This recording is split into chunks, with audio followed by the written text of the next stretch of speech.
Hey, our Chargers. This next law we're getting into is the law of intuition. Now, it sounds a little creepy, right?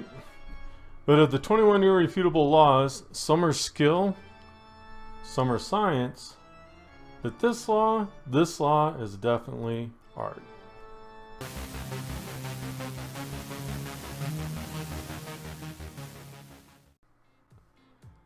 Hey everyone, welcome. I'm Gunny J. We're back here hitting the 21 irrefutable laws of leadership. This is law number 8, the law of intuition. The law of intuition states that leaders evaluate everything with a leadership bias. Now this law favors the natural born leader, and it is more art than it is a skill that you develop. Natural leaders will see more things than other people as far as leadership, and they'll see them before other people see them, which can be frustrating. But this is an awesome law, and this is a law that you need to know, because if you don't have a natural bent towards leadership, maybe it's finances, maybe it's fashion design, maybe it's something else, then you need to augment your team with somebody that does have a long suit in this law. Now, not everyone is intuitive in the area of leadership, but everybody does possess intuition. It might be a gut feeling. You know, my wife's a fashion designer.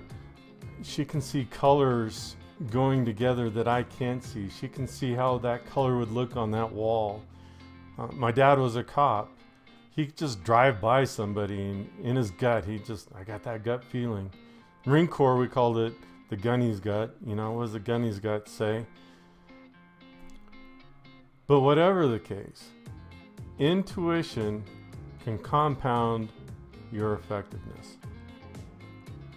So I got a couple of questions to ask you. First one is, now you got to get real, is leadership on your list of strengths? And what is your strongest talent? And do you know something is right even before you have any evidence of that? You know, an awesome general, some of you may know him, Colin Powell, he once stated that he relies so much on intuition that he makes the majority of his decisions with only 40 to 60% of the facts. And even General Patton stated, a good plan executed now is better than a great plan executed later. They both led on intuition. They see the undercurrents of situations. You know, I know there had to be a lot of natural talent there, but you know, they also studied leadership. They studied war. They studied the geopolitical forces, not only for their current time, but also in ancient history. You see, who you are really determines on what you see. If you're a roofer, you see roof lines and structure and patterns of the roof tiles. If you're a carpenter, you see craftsmanship. If you're a fashion designer, you see how the fabric lays on the body and the bias lines and how things are sewn together. If you're a technician, you see whole circuits in your head. That's because they put enormous amount of energy and time and effort into these fields. They learned and they developed. They gained wisdom. And with that gaining of wisdom, they gained intuition. You see, a leader sees leadership or a lack thereof. A leader knows how to adjust and augment. He understands what kind of energy needs to be infused in order to bring about the desired result. So if there's an area that you need more intuition in, let's say you're not a natural born leader, this is one law that you can drastically move the needle on. But you have to do that by learning and applying things in the area that you want to be effective in. So what I'm saying is, who you are dictates what you see. If If you want to see more, then you got to be more. Like that one quote, the world doesn't give you what you want, it gives you who you are. And who you are is what you spend your time, energy, and effort into thinking about. A leader has to read the situation and know instinctively what play to call. This builds up self-confidence. So you cannot teach what you don't know. So in the next slide, I want to show you how knowing really comes about. And maybe you can start seeing where intuition comes into play. Now we're going to take a look right here. We have 4 quadrants. Now we're going to take a look at this first quadrant right here. Unconscious and incompetent. Now the best analogy I have for that one is maybe you don't even have your learner's permit. Here you are, you see the car, you see your parents driving the car every day, and you know at some point in time you're going to get your learner's permit and you're going to start driving. And honestly, you're probably not even aware of the skill and everything that's involved in driving a car. So we call that unconscious and incompetent. So now you get your learning permit, right? You get in the seat of the car. I know most modern cars are all automatic. Hopefully not stick, because then you're trying to figure out why you got 2 feet and 3 pedals. But you become acutely aware very quickly that you lack the skill. You lack the skill on judging when to stop. You lack the skill on how to keep the car on the road. Maybe you hug to the left side or to the right side. So you know you're incompetent, and you're very well conscious of that act.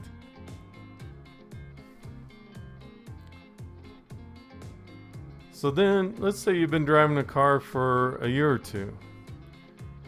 You're still actively working at that skill, although it still requires a lot of thought. You got to remind yourself to check the mirrors. You got to remind yourself to when to slow down, when to brake, and how to drive on snowy or icy conditions. So you're conscious, but you're very competent in your driving abilities and skill. You're very comfortable with it, although it does take thought in order to accomplish that feat. And let's say you've been driving for about 5 years. You got a lot of hours behind the wheel there. You're so skilled, you don't even have to think about it. And I know that sounds dangerous, right? But those of you who have been out there and you've been driving for longer than a couple of years, let's say you've been driving 5 years, and you're on the highway and you're driving to work, and you start thinking about something else, something different. When you start thinking about something different, the car doesn't go off the road. You developed an unconscious habit of driving. And you can keep the car on the road and everything's fine.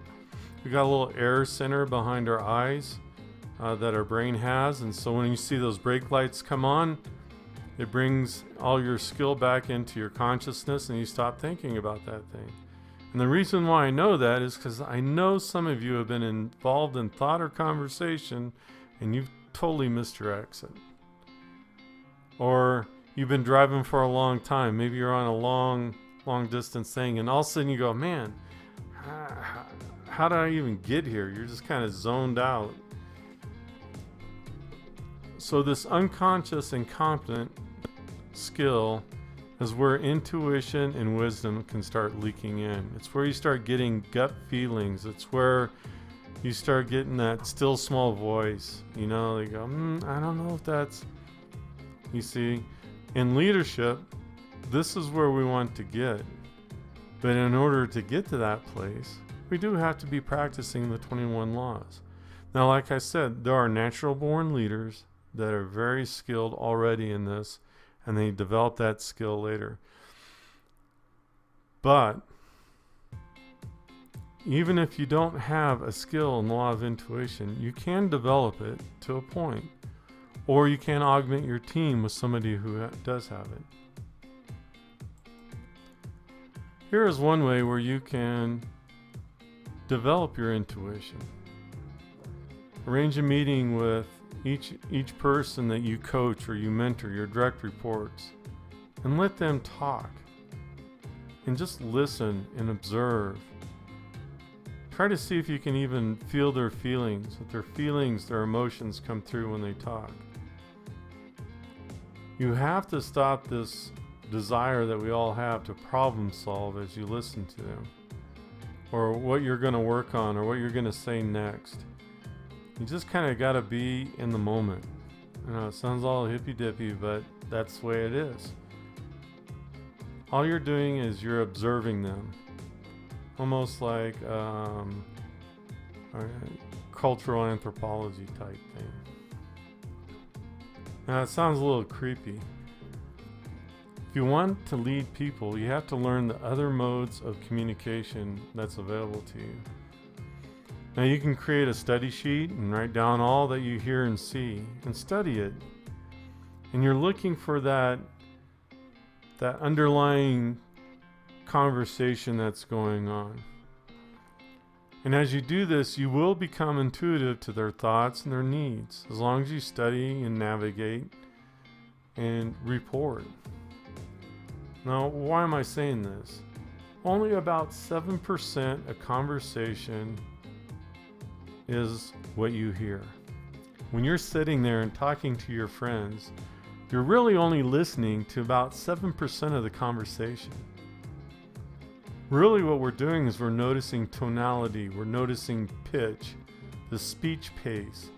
We're looking at facial and body languages. And you can become good at that. But it does take focused, determined effort. Let's look at 3 levels of leadership. There's the first one, those who naturally understand leadership and apply it.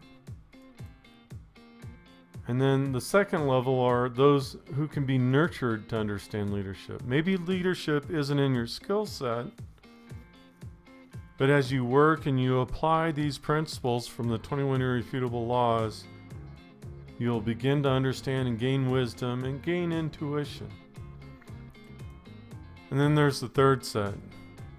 These are people who will never understand leadership.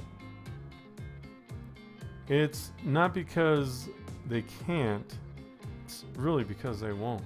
They won't put in the effort. They don't want to live on purpose. See, in order to lead well, you have to obey the law of intuition. It really becomes a tool that combines fact with circumstances in order to form and carry out plans. And when your intuition fails, you really need to reflect and find out why.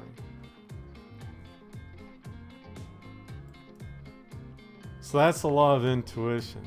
It's a difficult law because it mainly focuses in art than it does a skill set that you can develop, but you still can develop it. Although some people just are naturally gifted in this area. So as you read books and you study people, you study that other 93% that isn't verbal communication, their body language, their tonality, their pitch. And as you gain experience and you gain knowledge and you get into that fourth quadrant on learning where you're very competent and you're unconscious about it, you don't have to think about it. What you'll see is wisdom starting to surface, and you'll see your intuition, your gut feeling as it comes and bubbles up. And you'll be able to make decisions without all the facts. And of course, it's always important to, when you make a decision, right, failing forward. If you make a decision and it doesn't work out, you really need to study why. Did ego get in the way? Did your own selfish interests get in the way? Whatever got in the way, you got to figure it out and then move on so that doesn't catch you off guard again. As always, make sure you subscribe to my video series and give it a big thumbs up if you like this video. I love doing these 21 irrefutable laws. I know each video to me is getting a little bit better as I learn how to film everything. It's kind of an exciting journey for me. Until law number 8, which is the law of magnetism, we'll see you next week.